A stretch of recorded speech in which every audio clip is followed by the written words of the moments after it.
ఇక యుద్ధం బదులు ఈ సైకో పాలనకు నేడు అంతం మొదలు. చల్ సాకవు కథలు ఇక తప్పవు వదలు, ఈ జగన్నాటకాలను పసిగట్టిరి ప్రజలు.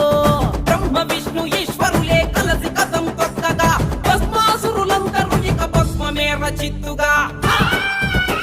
ఈ మూడు జెండలు నీతికి సంకేతం, న్యాయానికి సంకేతం, ధర్మానికి సంకేతం. ఆ మూడు రంగులు ఓర్పుకి శ్రీకారం, ఆ మార్పుకి శ్రీకారం, అభివృద్ధికి శ్రీకారం. సిద్ధం కదులు ఇక యుద్ధం బదులు, ఈ సైకో పాలనకు నేడు అంతం మొదలు.